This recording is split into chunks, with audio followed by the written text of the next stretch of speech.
আমি আজকে প্রথমবার স্টেক রান্না করবো এবং স্টেক কিভাবে রান্না করে এবং কি কি ধরনের উপাদান সাথে মিক্স করতেছি এটা আমি দেখাবো আপনাদের সাথে।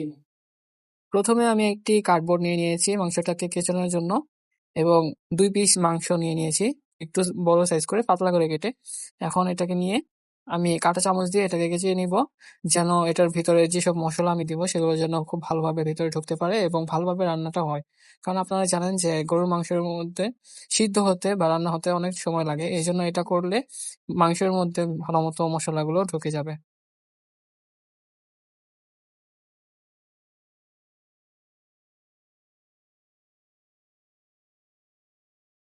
এক পাশ দেওয়ার পর এরপর পরবর্তী পাশেও সেম ভাবে এটাকে কেচে নেবেন, যেন 2 পাশ দিয়েই ওই মশলাগুলো ঢুকতে পারে ভালো মতো করে। মাংস কেচানোর সময় একটা জিনিস খেয়াল রাখবেন যে বেশি জোরে আপনি ফোর্স দিয়ে করবেন না। বেশি জোরে জোরে কেচাবেন না, তাহলে দেখবেন যে মাংসটা আলাদা হতে শুরু করেছে। এজন্য এটা খুব মিডিয়াম ভাবে এটাকে কেচাতে হবে, যেন হালকা ভাবে ফুটো ফুটো টাইপের হয়ে থাকে এবং যেন মাংসটা আলাদা না হয়ে যায়। এবং এভাবেও দিতে পারেন, আমি এভাবেও দিচ্ছি, যেন ফুটোটা বেশি দেখা না যায়।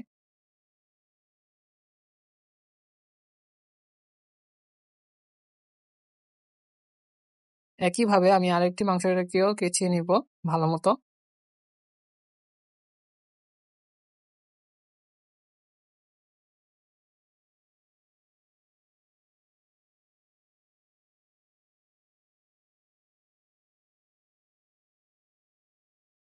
এখন আমি গোলমরিচের গুঁড়ো নিয়ে নিয়েছি।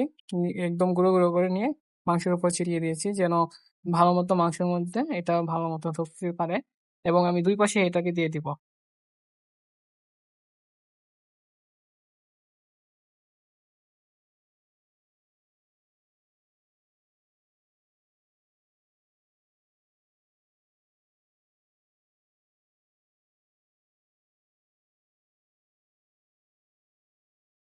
হাত দিয়ে ভালোভাবে এটাকে মাখিয়ে নিতে হবে, যেন এগুলো মাংসের সাথে ভালো মতো ভাবে মিক্স হয়ে যায়।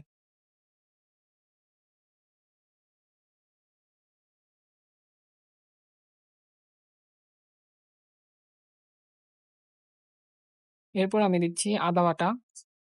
আদা বাটা ভালো মতো মিক্সিং করে মিশিয়ে দিতে হবে, যেন এটা মাংসের সাথে ভালো মতো করে মিলিয়ে যেতে পারে।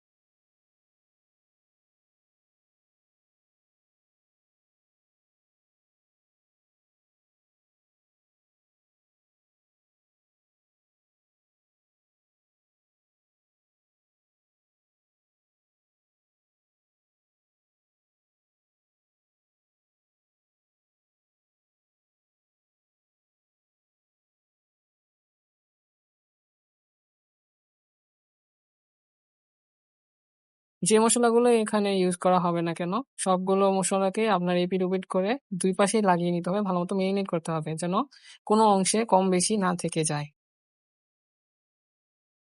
মাংসের মধ্যে যদি মসলা ঠিকমতো না বসে, তাহলে খাবার খাওয়ার সময় ঠিকমতো টেস্টটা আসবে না।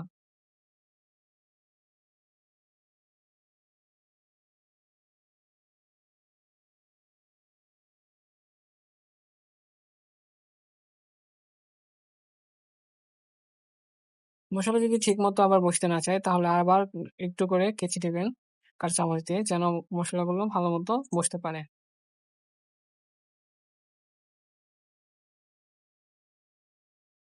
এবার একটু রসুন বাটা নিচ্ছি। রসুন বাটা নিয়ে একইভাবে এটাকেও মিক্স করে মেরিনেট করে নিব মাংসের উপর দিয়ে। ঝাল, ঝাল মাংস খেতে খুবই পছন্দ আমার। আর এইজন্য আমি একটু গুঁড়া মরিচের গুঁড়ো দিয়ে দিচ্ছি। আপনারাও দিয়ে দিবেন, কারণ তাহলে একটু ঝাল, ঝাল লাগবে। খাবারটা একটু বেশি সুস্বাদু মনে হবে। এজন্য এটাকে দিয়ে দিবেন।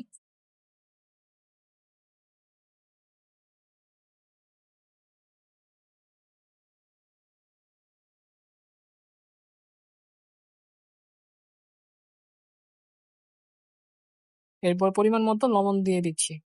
আপনারাও আপনাদের স্বাদ অনুযায়ী আপনারা পরিমাণ মতো লবণ কম বেশি করে দিয়ে নিবেন। অতিরিক্ত লবণও দেওয়া যাবে না, কারণ যদি অতিরিক্ত লবণ দেওয়া হয় তাহলে মাংসটা পুড়ো হয়ে যাবে এবং খেতে একদমই ভালো লাগবে না। এই জন্য পরিমাণ মতো আমি দিয়ে নিয়েছি অল্পটুকু।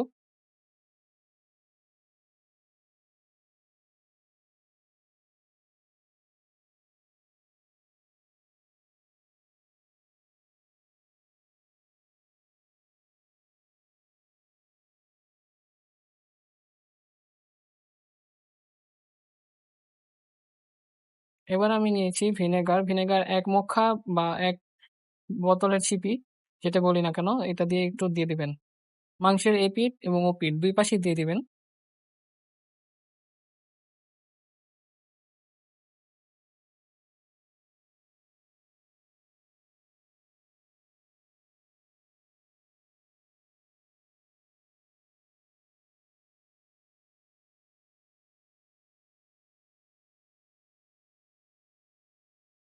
ভিনেগারের পর এখন আমি দিব সয়া সস।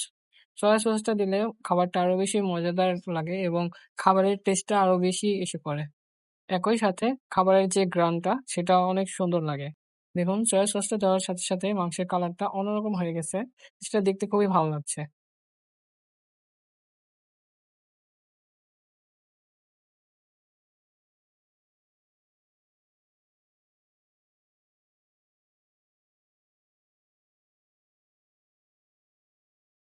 সকল ধরনের উপকরণ আমার এখানে দেওয়া শেষ এবং এটা ভাজার জন্য বা রোস্ট করার জন্য একদম প্রস্তুত। চুলার মধ্যে মাংস দেওয়ার আগে আপনারা প্রথমে প্যান বা কড়াই নিয়ে নিবেন। নেওয়ার পর সেটার উপর তেল দিয়ে আপনারা সেটাকে ভালোমতো হিট করবেন। আগুনে হিট করবেন। হিট করে একদম গরম করে নিবেন। তেল পুরোপুরি গরম যদি না হয় তাহলে মাংসটা ভালো মতো ভাজা হবে না। এজন্য আগে মাংস দেওয়ার আগে আপনাদের অবশ্যই খেয়াল রাখতে হবে যে তেলটা ভালো মতো হিট আছে কিনা এবং তেলটা গরম হওয়ার সময় আপনারা একটা খুন্তি বা একটা চামচ নেবেন, নিয়ে তারপর সেটাকে তেলটাকে চারপাশে ছড়িয়ে দিবেন ভালো মতো করে, যেন মাংসটা ছাড়ার পর তেলটা সব দিক দিয়েই মাংসটা চষে নিতে পারে। ছড়িয়ে দিলে ভালো হবে, কারণ তেল ছড়িয়ে দিলে মাংসটা ভালো মতো ভাজা হবে।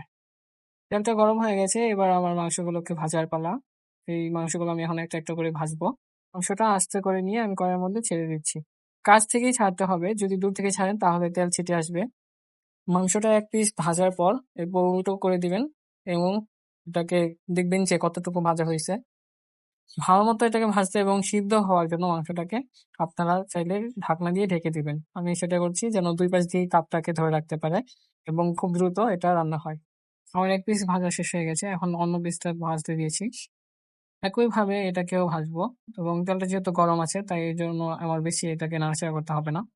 এক পাশ ভাজা হয়ে গেলে আমার অপর পাশে আবার ভেজে দেবো এবং উপর দিয়ে একটা ঢাকনা ঢেকে দিব। তৈরি হয়ে গেল বাসার মধ্যে বানানো স্টেক, যেটাকে প্রথমবার বানিয়েছি এবং এটা দেখতে খুবই ভালো লাগছে। তো এখন এটাকে পিস পিস করে পরিবেশন করার পালা। ছুরিতে বেশি ধার না হওয়ার কারণে ধরতে গেলে একদিক দিয়ে আমার যুদ্ধ করা লাগতেছে মাংসের পিসটাকে কাটার জন্য।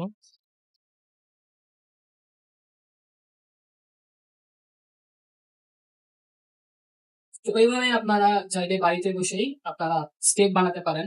রেস্টুরেন্টের মধ্যে কষ্ট করে দিতে হবে না, বাসায় বসেই আপনারা গরুর মাংসকে এভাবে আমি যেভাবে বানালাম এই প্রসেসে আপনারা বানাবেন, বানিয়ে স্টেক বানিয়ে উপভোগ করবেন। তো আমি নিজে বানাইছি ফার্স্ট টাইম, তো দেখি এখন পর্যন্ত খেয়ে দেখে নিই কিরকম হয়েছে।